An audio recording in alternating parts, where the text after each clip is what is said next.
신구약 전체에 게시된 주 예수 그리스도에 관한 진리. 자, 오늘 열왕기상하, 역대기상하 보겠습니다. 자, 먼저 교환을 보시면 메뉴에 열왕기상하는 다윗 이후에 솔로몬의 통일 왕국 시대를 시작으로 이후의 분열 왕국 시대의 역사를 다루고 있다라는 거죠. 그러니까 여러분도 많이 아시다시피 다윗 때 이제 이스라엘 왕국이 부강해졌죠. 그리고 이제 솔로몬 때 최전성기를 이제 구가합니다. 그런데 이제 솔로몬이 말년에 배교함으로 인해서 결국 하나님의 징계를 받아 왕국이 갈라졌죠. 결국에는. 네, 그래서 이제 북쪽 남쪽으로 이렇게 분열이 됐습니다. 그래서 그 이후부터 해가지고 이제 북왕국 이스라엘, 남왕국 유다의 멸망, 즉 이 두 나라가 결국 하나님의 말씀을 이렇게 불순종하고 반역함으로 인해서 결국 이방 왕국들에게 포로로 사로잡혀가서 멸망을 했죠. 그때까지의 그 역사의 내용을 다루는 그런 책이 열왕기상하다. 그죠? 역대기상하도 거의 비슷하고요. 자, 계속 보세요. 그 두 번째 줄에 이스라엘 왕국 시대의 역사적 사건, 역대 왕들의 기사 등의 내용이 기록된 역사서이다. 이 점은 역대기상하와도 비슷하다. 그래서 열왕기상하와 역대기상하에는 중복된 내용들이 많이 나와요. 물론 이제 관점을 달리해서 저 정확한 표현이 좀 이렇게 아닌 좀 이렇게 달리 묘사한 그런 구절들도 있습니다만 어쨌든 이제 중복되는 사건들을 많이 다루고 있다는 거예요. 자, 그러면 왜 성령님께서는 이 이스라엘 왕국의 역사를 다룬 책을 열왕기상하뿐만 아니라 역대기상하까지 왜 성경에 두셨냐 이거죠. 왜 똑같은 내용인데 왜 역대기상하까지 주셨냐 이거죠. 그 이유가 있습니다. 자, 계속 보세요. 두 책이 완전히 똑같냐? 그게 아니에요. 내용 전개나 관점이 서로 다릅니다. 그래서 열왕기상하에 없는 내용이 역대기상하에 있는 경우도 있어요. 또 역대기상하에 없는 내용이 열왕기상하에 있는 게 있어요. 그러니까 그거는 서로 보완해서 보는 거죠, 우리가. 자, 그럼 왜 그런 차이가 있냐? 자, 계속 보세요. 이게 중요합니다. 열왕기상하는 북왕국과 남왕국이 비록 분열되었어도 전체적으로 하나님의 백성이기 때문에 두 왕국 다 하나님의 신정 국가라는 관점으로 내용이 전개된다라는 거죠. 그러니까 비록 솔로몬의 그런 어떤 그런 배교와 변절로 인해서 하나님의 심판으로 왕국이 분열됐지만 어쨌든 이스라엘이라는 나라는 하나님께서 신정 통치하시는 나라다라는 거죠. 그러니까 북쪽 남쪽 나라를 다 다루는 거예요. 열왕기상하는. 자, 그럼 반면에 역대기상하를 보면은 역대기상하에는 북왕국 이스라엘에 대한 내용이 없어요. 유독 남왕국 유다를 중심으로 내용을 전개해 나간다는 거죠. 물론 이제 간혹 북쪽 왕국에 대한 어떤 그런 관련된 사건들이 나오긴 해도 그게 나오는 건 뭐냐면 남유다와 연결됐기 때문에 나오는 거예요. 북왕국의 역사를 자세하게 다루진 않고 역대기상하는 주로 남왕국 유다의 내용만을 다룬다라는 거예요. 자, 왜 그럴까요? 북왕국을 그럼 부정하는 거냐? 그게 아니라 바로 남왕국 유다가 다윗의 왕권의 정통성을 가진 나라이기 때문에 그런 거예요. 그래서 다윗 왕국의 정통성에 초점을 맞추고 있는 책이 역대기상하라는 거죠. 그러다 보니까 그래서 역대기상하는 주로 어떻게 흐름이 전개되냐? 다윗이 왕이 되는 내용. 그 다음에 그 다윗이 왕이 돼서 이스라엘의 어떤 정치와 그 다음에 어떤 신앙의 체계를 수립한 것. 그리고 이후에 솔로몬, 그리고 르호보암, 그 위에 유다 왕국들의 연대기로 넘어가 버립니다. 네. 그러니까 열왕기상하 비교해 볼 때 다른 내용이 없어요. 이렇게 북왕국과 연관된 내용들이 없고 다윗부터 시작해서 쭉 이어집니다.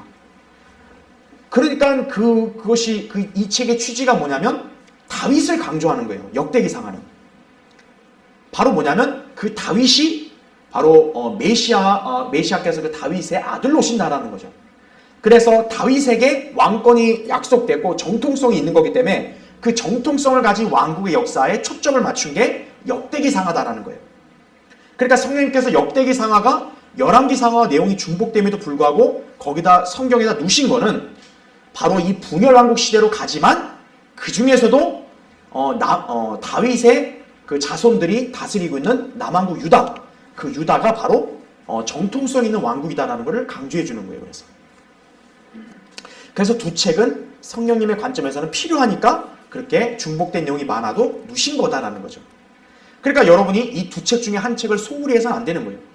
똑같은 내용이 나왔습니다 할지라도 여러분은 두 책을 다 유심히 읽고 또 살펴보고 공부해야 된다는 것이. 자, 그래서 역대기 상하의 내용을 전개를 보면 역대기상은 그래서 처음에는 계보가 엄청 나와요. 자, 그거에 대한 요인도 제가 다음 주에 한 번 더 강조할 거예요. 왜 계보가 이렇게 정말 지루할지마치 나와요. 1장부터 9장까지. 뭐 다른 내용 없어요. 그냥 이름부터만 쫙 나와요. 예. 그러면서 결국 어디로 초점이 맞추어지냐면 다윗으로 맞춰지는 거예요. 예. 그래서 다윗이 왕이 되는 장면, 그래서 유다 왕국의 체제를 정비한 내용이 역대기상에 나오고 역대기 하부터는 다윗의 아들 솔로몬이 다스리는 그런 역사적 내용이 이제 이어진다라는 거죠. 이것이 열왕기와 역대기의 차이다. 자, 아무튼 이 책들에서는 주로 역사적인 내용을 다루다 보니까 예수 그리스도와 연관된 예표적 진리, 예언 등이 사실 많이 나오진 않아요. 네. 그래서 저도 이제 열왕기와 역대기를 제 나름대로 읽고 연구해 보면서 뭔가 이렇게 예수 그리스도를 예표하는 모형이나 어떤 그 예언적인 진리들이 뭐 사실 그렇게 많이 나오진 않고 다 예전에 배웠던 내용들이 또 반복되는 게 많아요. 왜냐하면 우리가 사무엘 상하를 볼 때 이미 다윗으로 그걸 배웠잖아요. 그러니까 역대기 상하도 결국에는 다윗 왕권의 정통성을 강조하니 결국 이 다윗과 솔로몬을 통한 그리스도의 예표가 이미 반복되어 있는 거예요. 그래서 사실 이제 우리가 열왕기 상하 역대기사를 그렇게 많이 공부하진 않을 거예요. 왜냐하면 이미 앞에서 했던 내용들이었고 또 좀 전에 말씀드린 대로 이거는 주로 역사적인 내용들을 다룬 책들이다 보니까 그냥 역사적인 이야기가 주를 이루어요. 그래서 신약의 예수 그리스도와 연관된 진리들은 많이 없다 이거죠. 그러나 우리는 이 책들을 통해서 그리스도와 연관된 진리를 공부하는데 필요한 몇 인물들, 사건들, 그리고 예표적 진리 등을 우리는 이제 다루어 볼 것이다 라는 거죠. 아예 없는 게 아니에요. 예수 그리스도와 연관된 진리들이 다른 책들에 비해서는 좀 상대적으로 적다는 거지 모든 성경은 어쨌든 예수 그리스도를 증거하는 거 아니에요. 그렇죠? 예, 그래서 이 열왕기상하, 역대기상하에도 그리스도와 연관된 그런 어떤 진리들을 우리가 찾아서 한번 공부해보는 시간을 갖자 이거죠. 자, 그래서 첫 번째 먼저 보시면 우리가 이제 열왕기상하를 공부할 때, 역대기상하를 공부할 때 항상 강조점을 둬야 될 인물이 두 인물입니다. 일단 왕이신 예수 그리스도를 가장 잘 예표하는 다윗과 그리고 솔로몬이에요. 우리가 지난 시간에 다윗을 좀 강조해서 배웠다면 오늘은 우리가 솔로몬에 대해서 좀 더 자세하게 이렇게 초점을 맞춰서 한번 살펴보려고 합니다. 자, 다윗과 솔로몬 두 인물의 공통점은 당연히 이스라엘을 다스리는, 그쵸? 보좌에 앉은 왕이라는 거죠. 그래서 그거는 왕이신 메시아를 예표하는 거예요. 자, 그럼 첫 번째 보세요. 교환에. 자, 다윗은 도피자와 방랑자였으며 이후에 그의 모든 대적들을 정복한 인물이었다 이거죠. 이것은 하나님께로부터 기름 부음을 받으신 예수 그리스도께서 백성들로부터 거부와 고난을 당하신 후 마침내 그분의 대적들을 정복하시는 것을 예표한다라는 거죠. 그러니까 우리가 다윗을 지난번에 공부할 때는 다윗은 어떤 인물이었어요? 기름 부음 받았고, 그쵸? 그러나 왕이 단번에 되지 못하고 어때요? 오히려 불법자로 의해서 이렇게 거부당해가지고 도피 생활을 했죠. 이것은 곧 초림 때, 그죠? 그리스도께서 왕으로서 오셨는데도 거부당하신 걸 보여줬다는 얘기죠. 하지만 결국 다윗은 다시 왕위에 올랐어요, 안 올랐어요? 올랐죠. 그리고 다윗이 왕위에 오르면서 주변의 이방 민족들을 다 어때요? 무력 전쟁으로 그들을 정복하고 그들을 다 패망시켰죠. 바로 정복자로서 예수 그리스도가 재림해서 이방 민족들을 다 멸망시키신 바로 그 정복자의 면모를 예표하고 있다라고 보실 수 있겠죠. 그래서 다윗은 주로 어떤 면을 여러분이 잘 봐야 되냐면 이렇게 원수들을 물리치는 바로 전사로 싸우시는 예수 그리스도의 모습을 보면 되는 거예요. 대표적으로 우리가 저번에 봤죠? 다윗과 골리앗의 싸움. 우리는 그걸 단순히 이야기로만 볼 게 아니라 예언적인 의미가 담겨 있다 그랬죠. 골리앗이 적그리스도의 예표예요. 그래서 적그리스도가 나중에 어때요? 머리가 박살나는 거죠. 예수 그리스도에 의해서. 그것이 바로 다윗이 물매를 던져서 돌로 그 머리를 맞아 적그리스도가 죽은 거. 그 사건을 예표한 거죠. 그건 뭐 창세기 3장 15절이나 시편 68편 21절, 하박국 3장 13절, 로마서 16장 20절. 우리가 다 공부했던 내용들이죠.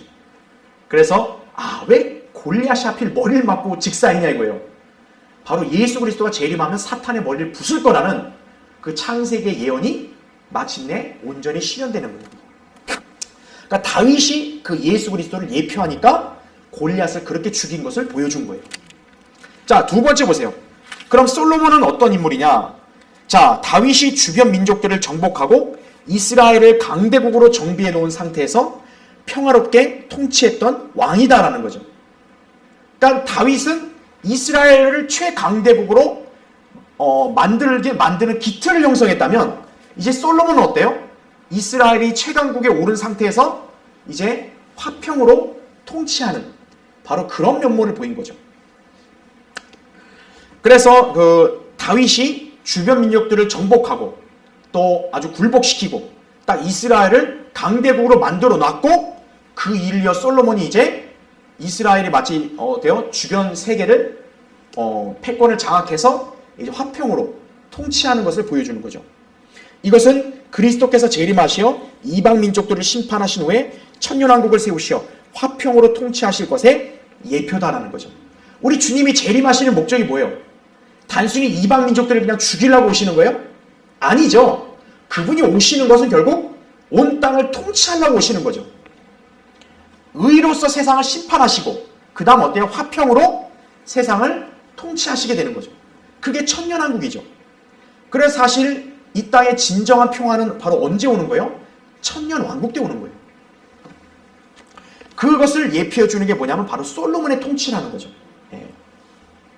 다윗이 정복으로 다 주변을 조용하고 잠잠하게 만들었다면 그 뒤에 솔로몬이 이어서 이제 화평을 이제 실현하게 된 거죠. 그래서 우리는 여기서 다윗과 솔로몬을 분리해서 보면 안 되고 이 다윗과 솔로몬을 연결시켜서 재림 때 예수 그리스도의 예표를 우리가 여기서 볼 수 있다는 것이에요. 자, 일단 그거는 좀 더 이따 하고 계속 보세요. 교환에. 자, 예수님께서는 솔로몬을 주님 자신의 예표로서 언급하시게 됐다는 거예요. 자, 한번 찾아볼까요? 여러분 마태복음 보세요. 거기 마태복음 12장 한번 보세요.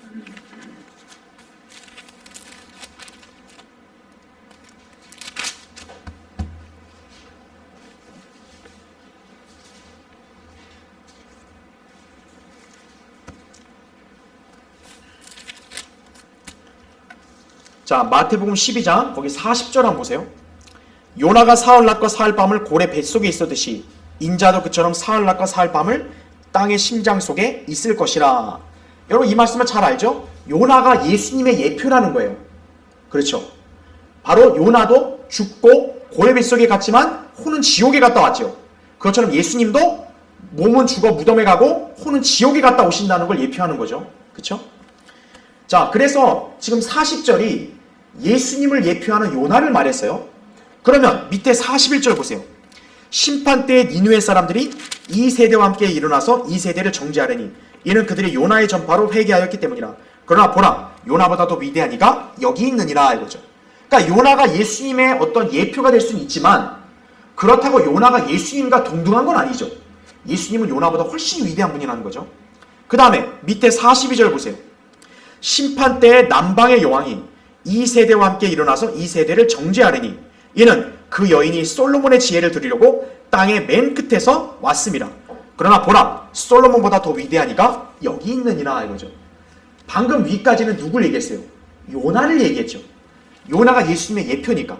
자, 그와 같은 맥락으로 지금 여기 솔로몬이 나왔다는 얘기는 예수님도 결국 솔로몬을 주님 자신의 예표로 지금 얘기하신 거죠. 솔로몬도 주님의 예표가 된다는 거죠. 자, 어떤 면이냐? 이따 보겠지만 지금 여기 남방의 여왕은 시바 여왕을 말하는 거예요.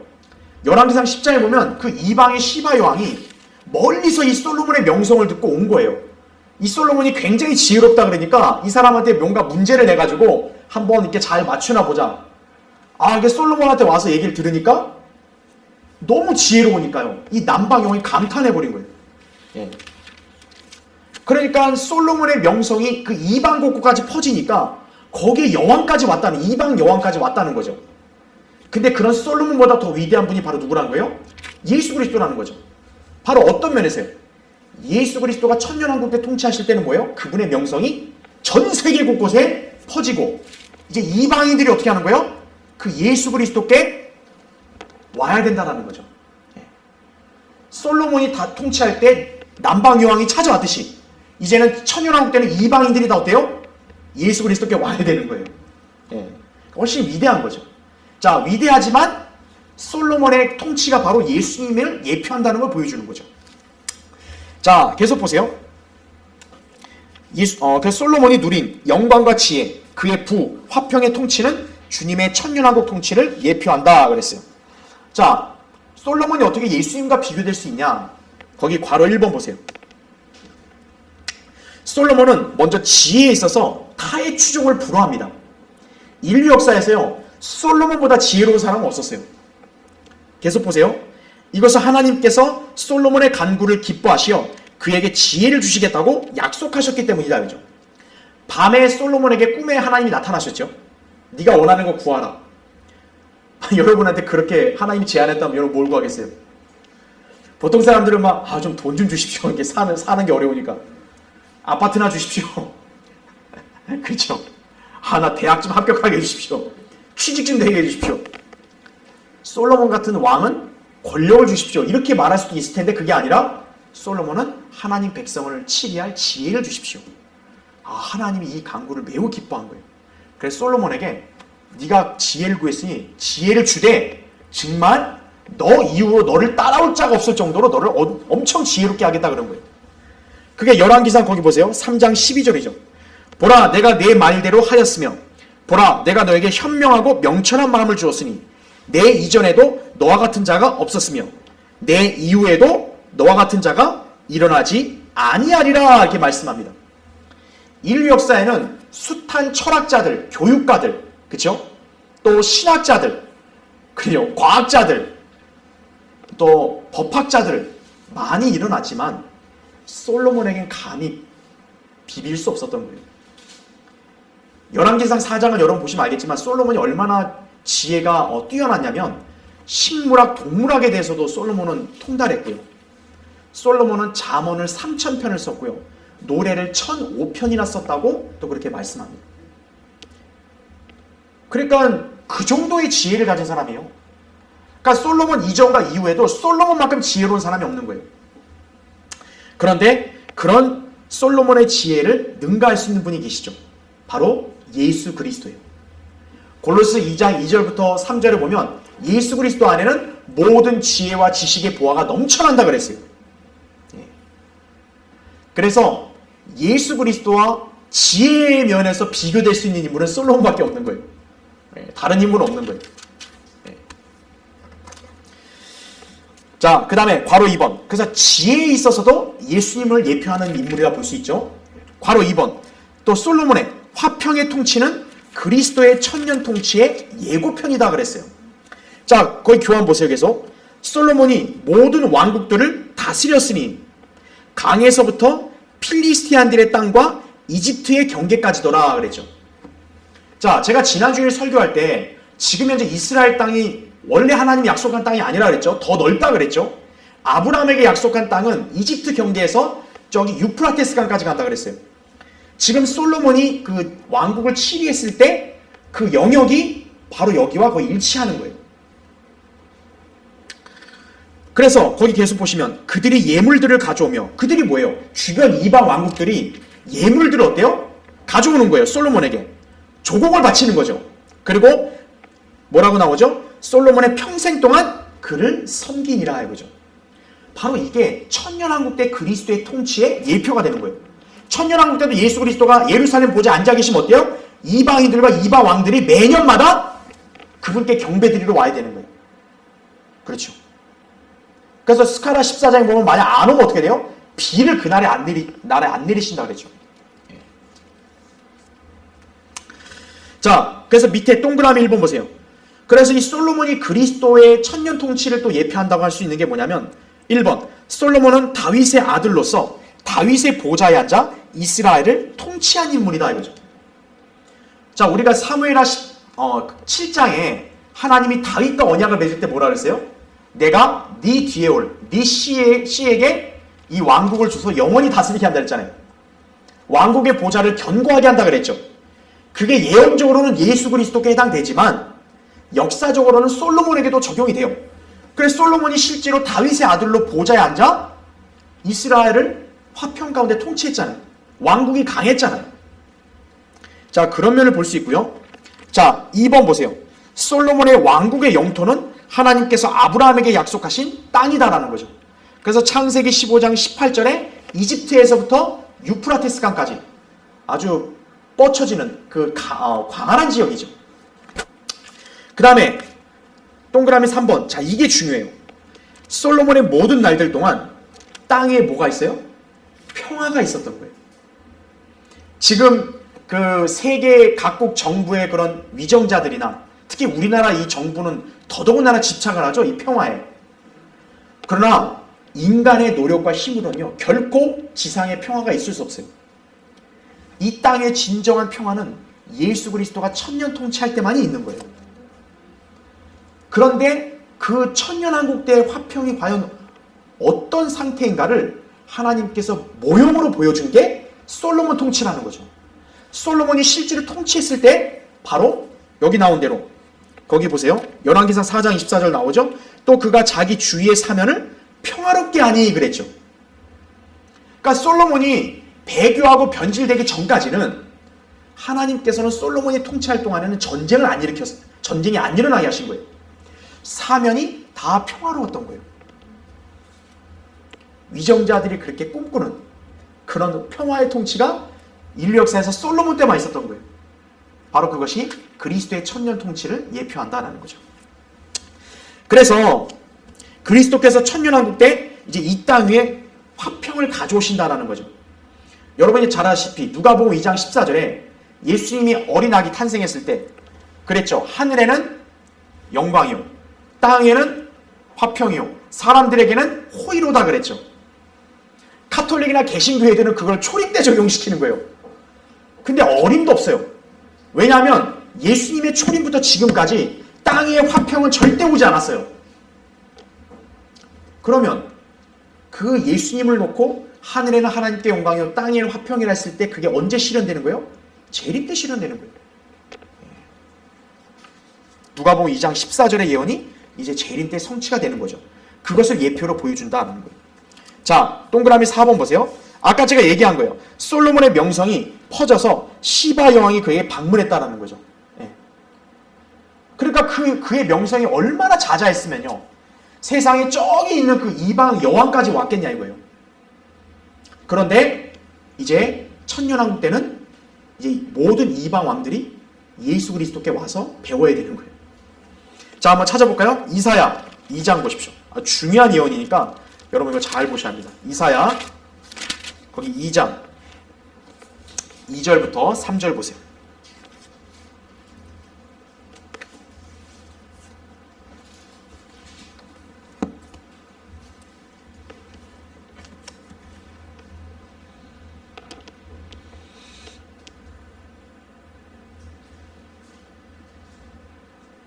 자, 이사야 2장 거기 2절부터 3절 보시면 자, 마지막 날들에 주의 전에 산들의 정상에 세워질 것이요 작은 산들 위에 높아지리니 모든 민족들이 그곳으로 몰려들 것이라 이거죠. 그러니까 마지막 날들 하면 이제 재림 때죠. 그렇죠? 재림과 천년왕국 때 이제 주의 전이 산들의 정상에 세워지고 그러니까 모든 민족들이 어때 그곳으로 몰려들어야 된다 이거예요. 3절 많은 백성이 가며 말하기를 너희는 오라 우리가 주의 산에 야곱의 하나님의 전에 올라가자 그리하면 그가 그의 길을 우리에게 가르치실 것이며 이거죠. 그러니까 지금 이방인들끼리 어때요? 우리가 하나님의 전에 가자 이거예요. 왜요? 그 길을 가르쳐 주신다라는 거죠. 주님이. 그러니까 주님께 배워야 되는 거예요. 이방인들이. 그 다음 보세요. 우리는 그의 길에서 행하리니 이는 율법이 시온에서 나오며 주의 말씀은 예루살렘으로부터 나올 것임이라 하리라 이렇게 말씀하죠. 이방인들이 하나님 말씀을 배우려면 예루살렘으로 가야 되는 거예요. 율법이 어디서 나와요? 시온에서 나온다 그럽니다. 이것은 결코 과거의 역사가 아니에요. 예언을 믿지 않는 사람들은 이거를 과거에다 적용시키는 거예요. 근데 아니에요. 왜 그럴까요? 율법은 시온에서 나오지 않았어요. 과거에는. 이 율법은 어디서 왔어요? 시내 산에서 받았죠. 시내 산에서 모세가 받은 거죠. 근데 여기는 시온에서 나온다 그래요. 바로 천년왕국이에요. 그래서 4절 보세요. 거기 4절. 그가 모든 민족들 가운데서 심판하시며 많은 백성을 책망하시리니, 그들이 자기 칼들을 두들겨서 보습을 만들며 자기 창들을 두들겨서 낫을 만들 것이요, 민족이 민족을 대적하여 칼을 들어올리지 아니할 것이며 그들이 더 이상 전쟁을 배우지 아니하리라 이거죠. 형, 이게 과거 역사부터 지금까지 이게 실현됐어요? 지금도 어때요? 전 세계가 각국 민족들이 전쟁을 대비하면서 계속 배우잖아요. 싸움을 배우잖아요. 무기를 계속 늘리잖아요. 근데 지금 여기 나온 대로 뭐예요? 칼을 두들겨서 보습을 만들고 창을 두들겨 낫을 만든다. 전쟁 무기를 뭘로 만들어요? 농기구로 만들죠. 이제는 전쟁이 없고 뭐예요? 땅을 경작해서 풍요롭게 사는, 그걸 보여주는 거죠. 지금 이 이사야 2장 4절이요. 유엔의 벽에 걸려 있어요. 근데 얼마나 웃기냐면요. 그 2장 4절 앞부분에 보면 그가 모든 민족들 가운데서 심판하시며 많은 백성을 책망하시니 그랬죠. 주님이 일단 이 땅에 전쟁이 없게 하시기 전에 먼저 민족을 책망하셔야 돼요. 심판하셔야 돼요. 근데 유엔은 딱 이 부분만 뺐어요. 이사야 2장 4절을 자기들이 써먹는데 딱 이 앞부분, 주님이 백성을 책망하신다는 말만 싹 뺐어요. 그러니까 자기들 구미 좋을 대로 갖다 쓰는 거죠. 네. 유엔이 흉내내는 거죠. 자기들이 평화를 이룰 수 있다고. 네. 그래서 나중에 주님께서 그 유엔을 다 멸망시켜버리시는 거예요. 네. 그게 유엔의 운명이에요. 지금 세계 각국 정부는 자기들이 유엔 밑에 있으면은 되게 안전한 줄 아는 거예요. 이제 주님이 그 유엔들을 다 하나로 묶으시는 거예요. 묶어서 다 불에다 태우시는 거예요. 전부. 자, 그래서 남아있는, 이제 나중에 천년왕국 때 남아있는 이방인들은 이제 예루살렘에 계신 주님께로 늘 가야 한다는 거죠. 자, 그것을 우리가 이 솔로몬의 통치가 주님의 이 천년 통치를 이렇게 예표한다, 이렇게 가르쳐 주는 거죠. 자, 괄호 3번 보세요. 솔로몬의 부유함. 자, 솔로몬이 얼마나 부유했냐면 어느 왕과 비교할 수 없을 정도였어요. 거기 괄호 3번 보세요. 그리하여 솔로몬 왕의 재산과 지혜가 세상의 모든 왕들보다 뛰어났더라. 열왕기상 10장 23절에 말씀합니다. 솔로몬 때는요, 죄다 금으로 만들어요. 다. 밥 먹는 그릇도 금이고 다 금이야, 금. 그러니까 얼마나 금이 차고 넘치면요, 솔로몬 때는 은이 보잘것없이 취급받아요. 하도 금이 많으니까. 여러분, 지금 은도 얼마나 귀해요. 값어치잖아요. 근데 솔로몬 때는 은이 보잘것없이 여겨진 거예요. 하도 금이 많으니까. 바로 진정한 황금시대죠. 보통 사람들이 얘기하는 황금시대 그러잖아요. 근데 솔로몬 때가 진정한 황금시대예요. 다 금이에요, 금.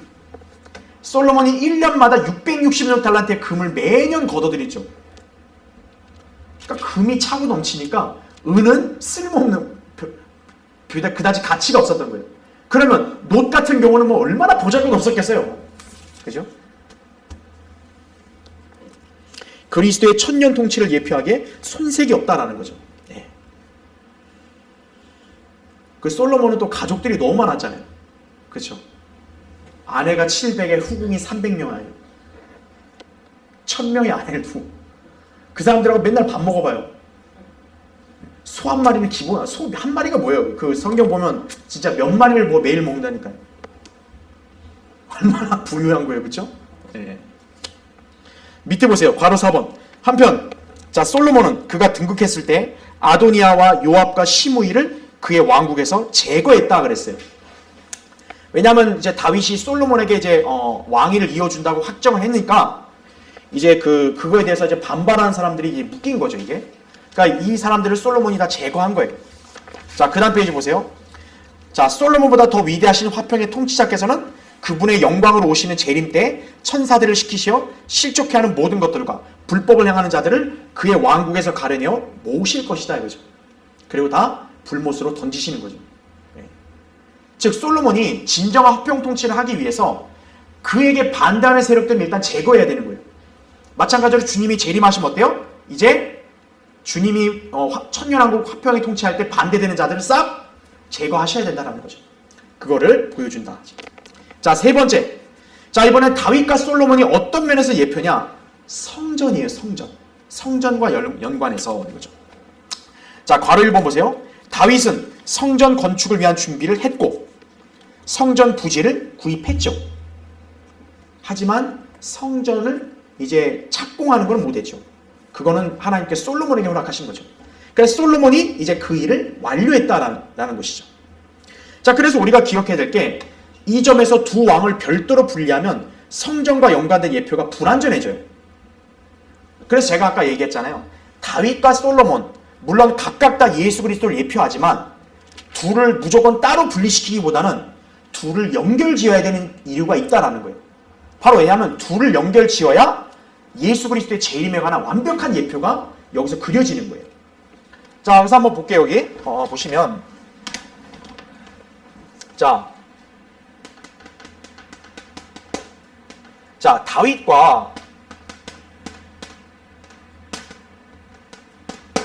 다윗과 솔로몬. 그래서 다윗은 주로 정복 전쟁을 많이 했죠. 정복을 했고, 그래서 이제 왕권을 형성한 그런 인물이죠. 그럼 솔로몬은 이제 뭐냐? 그걸 이어서 어때요? 이제 화평으로 통치했다라는 거죠. 예. 그래서 이 부분이 바로 뭐냐면 다 예수 그리스도의 재림을 예표한다라는 거예요. 분리해서 볼 수도 있지만 어쨌든 주님이 재림하시면 어때요? 바로 천년왕국을 수립하시잖아요. 그렇죠? 그래서 주님이 재림하시면 일단 어때요? 주변의 이방 민족들을 다 멸절시키고 잠잠하게 만들고 그리고 천년왕국 수립하시면 이제 온 땅을 화평으로 통치하시는 거죠. 그러니까 지금 이 둘을 어떻게 해요? 이렇게 분리하면 안 되고 연결을 시켜야 된다는 거예요. 연결을 시키면 이게 이제 예수 그리스도의 예표가 될 수 있다. 재림과 천년왕국을 예표할 수 있다는 거죠. 그리고 또 한 가지가 아까 얘기했던 건 뭐예요? 바로 이 부분입니다. 성전이다. 성전. 다윗은 성전을 준비만 했죠. 그렇죠. 하지만 솔로몬은 성전을 완공했죠. 그렇죠. 그러니까 이 부분은 분리해서 생각하면 안 돼요. 그럼 마치 주님이 성전 준비 따로 하시고 성전 지으면 누가 다른 사람이 하냐 이게 아니라 주님이 직접 수립하시죠. 그래서 이 두 가지가 바로 뭐냐면 이제 천년왕국 성전을 예표한다라는 거예요.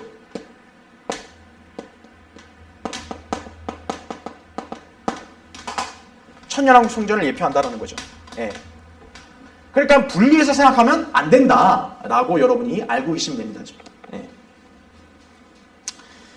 자, 그래서 우리가 이거 어디서 알 수 있냐면 여러분 성경 찾아보세요. 아모스 보세요. 아모스 9장.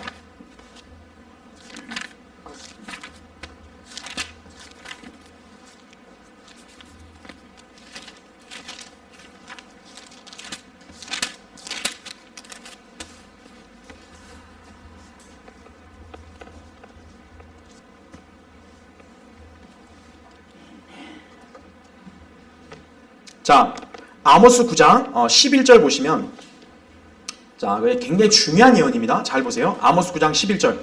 그날에 내가 무너진 다윗의 장막을 일으키고 그 틈을 막으리라. 또 내가 그의 파괴된 것들을 일으켜 옛날처럼 세우리니 이렇게 말합니다. 옛날처럼 세운다. 바로 뭐예요? 옛날에 바로 솔로몬의 성전인 거죠. 그런데 지금 여기서는 솔로몬의 성전이란 말 안 쓰고 뭐라고 얘기해요? 다윗의 장막이란 말을 써요. 성전을 완공한 건 솔로몬이기 때문에 솔로몬 성전이라고 보통 말을 하지만 사실은 그게 솔로몬이 처음부터 시작한 게 아니라 다윗이 이미 모든 걸 준비했고 그 뒤를 이어서 솔로몬이 이제 공사를 한 거죠. 그래서 성경에서는 그것을 다윗의 장막이라고 가리키는 거예요. 바로 왜 그러냐면 다윗에게 하나님께서는 그 왕국의 보좌를 약속했기 때문에 그런 거예요. 그래서 다윗의 아들로 오시는 예수 그리스도가 이제 그 왕국의 보좌를 앉으시는 거 아니겠어요? 그러다 보니까 그 보좌가 있는 바로 그 예루살렘을 갖다가 어때요? 성읍을 갖다 성전을 갖다가 다윗의 장막이라 얘기하는 거예요. 자, 그 교환에 바로 3번 보세요. 그 마태복음 19장 28절에는 주님이 그 인자가 자기 영광의 보좌에 앉는 새 세대라는 말을 해요. 주님이 자기 영광의 보좌라 그러거든요. 바로 그 보좌가 뭐냐면 다윗의 보좌를 말하거든요. 다윗의 보좌가 장차 예루살렘에 세워진다라는 거죠. 지금은 어때요? 그 예루살렘이 완전히 황폐화됐잖아요. 다윗의 그런 보좌가 없잖아요.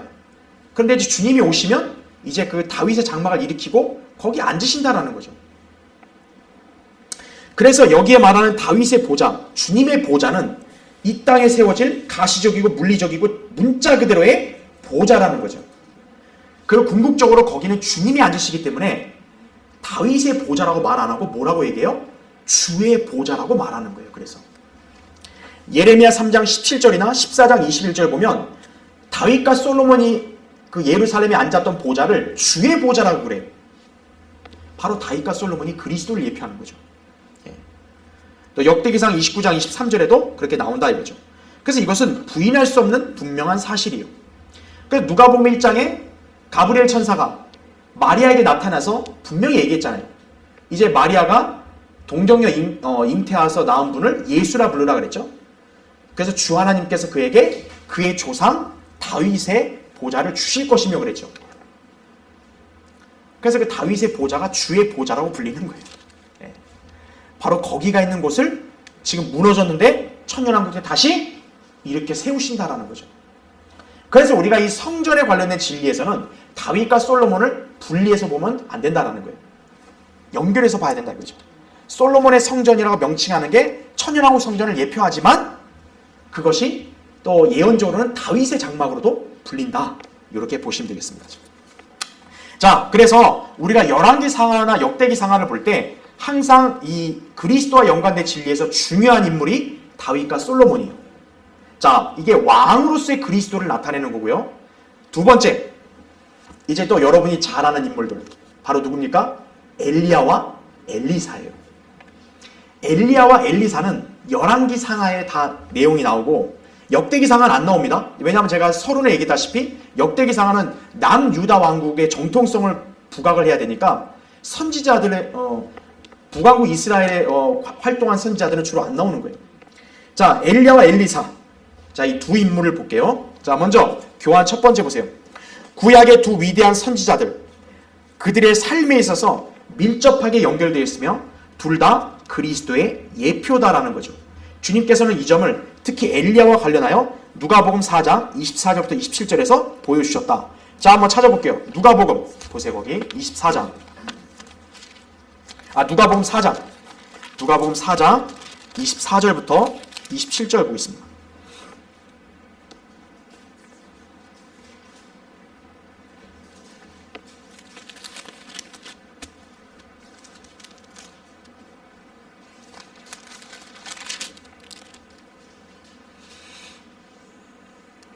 자, 누가복음 4장 24절 보세요. 또 주께서 말씀하시기를 진실로 내가 너희에게 말하노니 자기 고향에서 환영받는 선지자는 아무도 없느니라 이거죠. 지금 이게 나사렛 배당에 가서 얘기하신 거고 주님이 사실 나사렛에서 자랐잖아요. 고향과 같은 곳인데 이곳에 있는 사람들이 가장 완악한 거예요. 사실. 예. 그래서 예수님이 여기서 아주 위대하신 말씀 남겼죠. 선지자가 자기 고향에서 존경을 못 받는다고. 왜냐하면 그 사람들은 이 사람의 육신적인 모든 면을 다 봤기 때문에 오히려 안 믿는 거죠. 그래서 사실 하나님의 종, 사역자들이 이렇게 자기 고향에 가서 사역하면 좀 어려움을 겪는 것도 물론 있다, 이제 이런 얘기를 하죠. 이제 그런 면에서는. 자, 25절 보세요. 그러나 내가 진실을 너희에게 말하노니 엘리야의 때에, 자, 예수님께서는 여기서 하필 엘리야 얘기하시는 거예요. 엘리야의 때에 이스라엘에는 많은 과부가 있었느니라. 하늘이 3년 6개월이나 닫혔을 때 온 땅에 큰 기근이 있었는데 엘리야가 시돈의 한 성읍 사렙타에 사는 한 과부 여인 외에는 그들 가운데 아무에게도 보냄을 받지 아니하였고, 또 27절 보세요. 또 선지자 엘리사의 때에 그랬습니다. 자, 엘리야를 예로 들고 또 그 다음 누구 예를 들어요? 엘리사를 예로 들어요. 그럼 여러분이 여기서 딱 감을 잡아야 돼요. 두 인물은 여러분이 따로 분리해서 보면 안 되고 역시나 연결해서 봐야 된다는 거예요. 아까 다윗과 솔로몬처럼. 그렇죠? 엘리사의 때 이스라엘에는 많은 문둥병자가 있었으나 시리아 사람 나아만 외에는 그중 아무도 깨끗하게 되지 못하였느니라고 하시더라. 이렇게 말씀합니다. 자, 지금 여기서 맥락이 선지자에 대한 부분을 얘기하신 거죠. 예수님께서 자신을 지금 선지자에 빗대서 말씀한 거예요. 그러니까 선지자인 내가 고향과 같은 나사렛에 왔더니 환영받지 못했다라는 거죠. 그래서 주님의 그러한 면모를 누구를 예를 들어 설명하시는 거예요? 엘리야와 엘리사로 예를 들어 설명하시는 거예요. 그래서 엘리야와 엘리사는 예수 그리스도의 예표가 된 인물들인 거예요. 자, 밑에 보세요. 괄호 1번. 그러면 이제 엘리야와 예수 그리스도를 한번 비교해 볼게요. 엘리야는 신의 산에 있었죠. 예수님도 신의 산에 역시 계셨었다 이거죠. 왜냐하면 예수님이 이제 시험 받으러 광야로 갔다 했을 때 그 광야가 바로 여기 신의 산이 있는 쪽, 이제 그쪽으로 보통 이제 예측을 하는 거죠. 예수님께서는 그 산에 올라가 40주야를 아무것도 먹거나 마시지 않으셨어요. 그러니까 40일을 금식하신 거예요. 예수님은 그 신의 산에서. 마찬가지로 엘리야도 그 아방의 아내 이세벨이 협박했잖아요. 엘리야 너 잡으면 죽인다고 그러니까 엘리야가 무서워가지고 도망갔잖아요. 그때 신의 산에 가서 역시 40일 밤낮을 아무것도 먹지 않습니다. 마시지 않아요. 열왕기상 19장 8절에 나옵니다. 자, 이런 면에서 예수님과 또 일치되죠. 괄호 2번. 엘리야는 예수 그리스도께서 침례받으신 요단강을 건넜다라는 거죠. 네. 열왕기하 2장 6절부터 11절에 나오죠. 그 다음에 괄호 3번. 엘리야는 하늘로 들림받을 때 엘리사에게 그의 사역을 위임했다 이거죠. 엘리야가 올라갈 때 엘리사가 요구했잖아요. 당신 영의 2배의 능력을 달라. 그래서 엘리야가 불병거 타고 하늘 올라가고 나서 엘리사도 똑같이 외투를 말아서 물을 쳤죠. 예. 엘리야 했던 능력이 나왔죠. 엘리야에게 위임된 사역과 능력이 지금 누구에게 이어진 거예요? 엘리사에게 이어졌다. 자, 이 부분은 또 어떤 걸 예표하냐? 예수 그리스도께서 죽으셨다가 승천하셨죠. 부활하시고. 그런 다음에 어떻게 됐냐? 사도 바울에게 이방인들의 복음 전파 사역이 위임됐죠. 자, 예수님께서는 유대인들에게만 복음 전하는 게 아니라 사실 이방인들에게도 복음을 전하셔야 되는데 예수님께서는 할례의 일꾼이라고 해서 유대인들에게 복음 전하는 사역을 하시고 이방인들을 향한 사역은 이제 누구에게 위임하신 거예요? 바울에게 위임하고 이제 올라가신 거죠.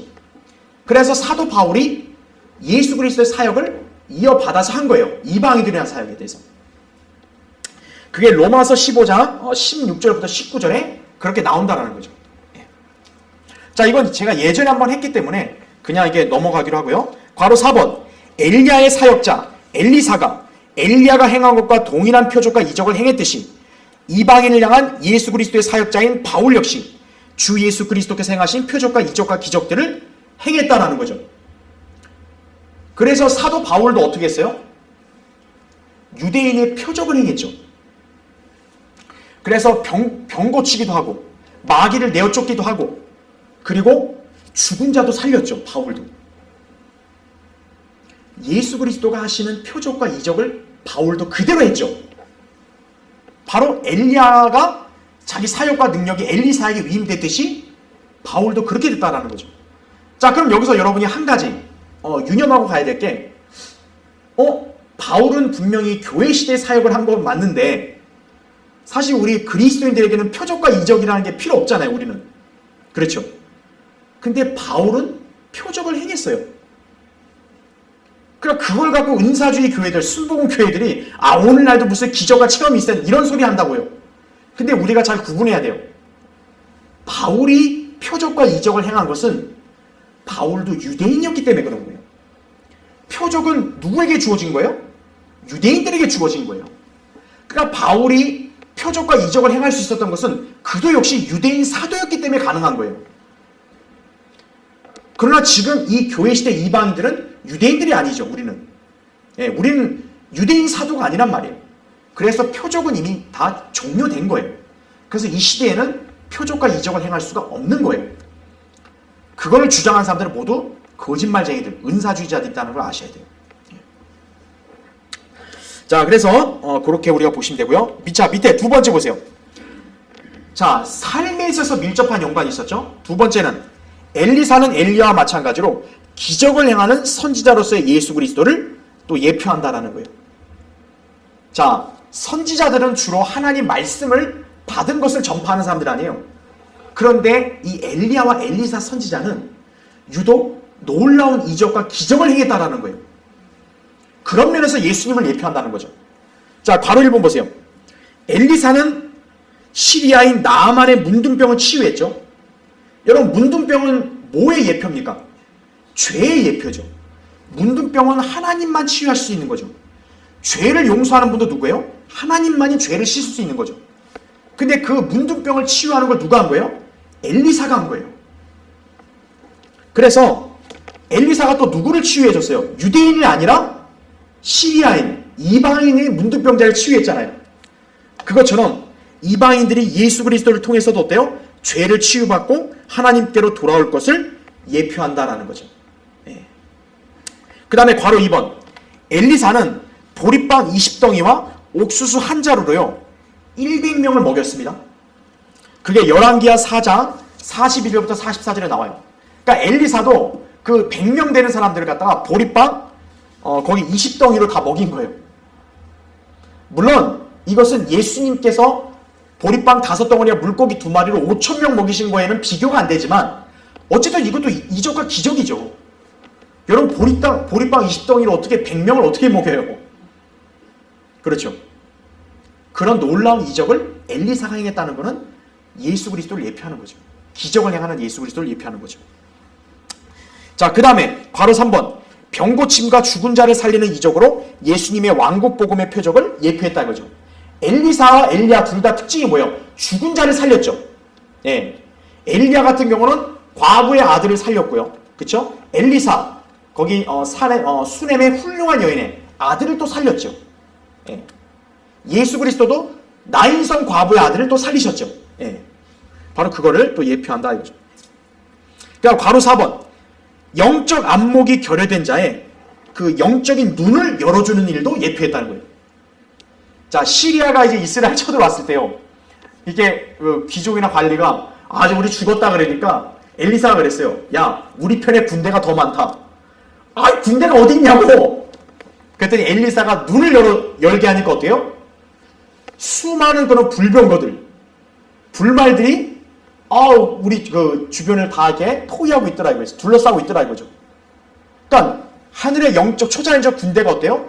훨씬 많다라는 거를 이 사람은 못 봤는데 엘리사가 눈을 뜨게 하니까 어떻게 해요?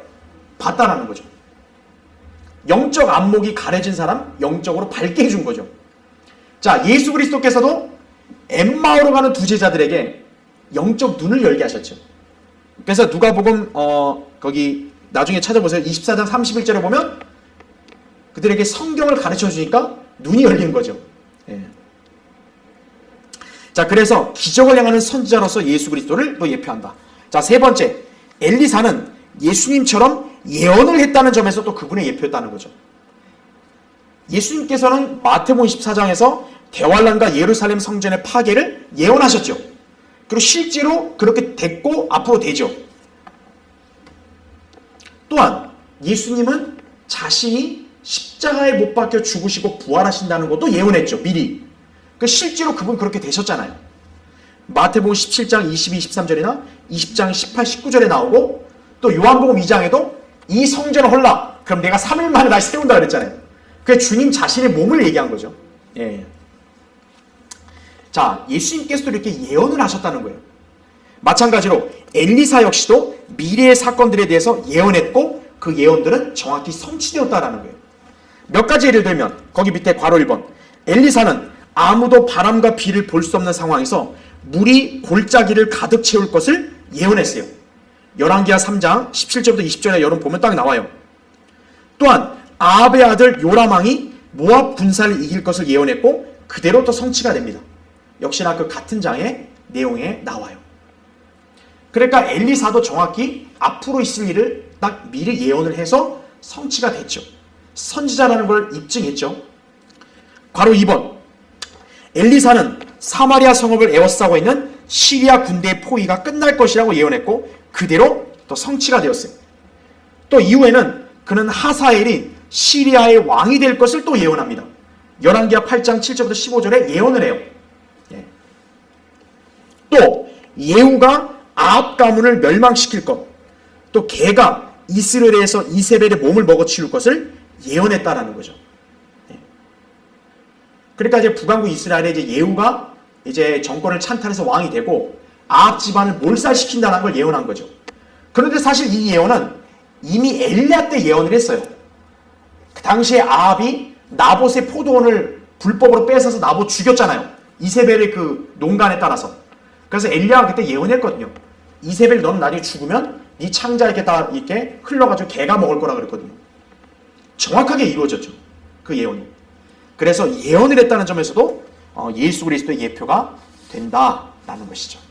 이게 이제 열왕기 상하에서 선지자 엘리야와 엘리사가 했던 사역의 내용이고 이게 이제 예수 그리스도와 연관되는 점을 이제 설명을 제가 드린 것이. 자, 그래서 이제 마지막으로 좀 이렇게 정리를 좀 해드리면,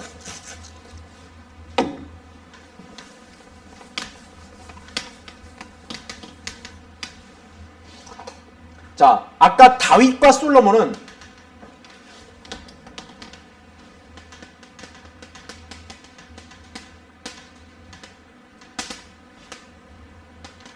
자, 왕으로서의 예표죠. 그렇죠? 그 다음에 엘리야와 엘리사는 선지자다라는 거죠. 선지자로서의 그리스도를 예표하는 거예요. 둘 인물이 따로 분리돼서 볼 수 없고 연결되듯이 역시나 연결된다라는 거죠. 왜 연결되냐면 엘리야와 엘리사가 첫 번째가 이제 사역이 위임되는 거. 그쵸? 사역이 위임되고 자연스럽게 어때요? 능력까지도 위임이 됐기 때문에 그래서 이 능력을 뭐 따진다면 예를 들어 기적을 행했고 그쵸? 우리가 알다시피 기적을 행했고 또 예언을 했죠. 그렇죠? 그러니까 이 두 가지는 엘리야만 한 게 아니라 엘리사도 했기 때문에 이러한 일을 행할 선지자이신 예수 그리스도를 예표하려면 두 인물이 연결이 돼야 되는 거예요. 예. 그러면서 특히나 봐야 될 게 뭐냐면 또 이렇게 볼 수 있지만 또 후계자 구도로도 볼 수 있다는 거죠. 또 한편으로는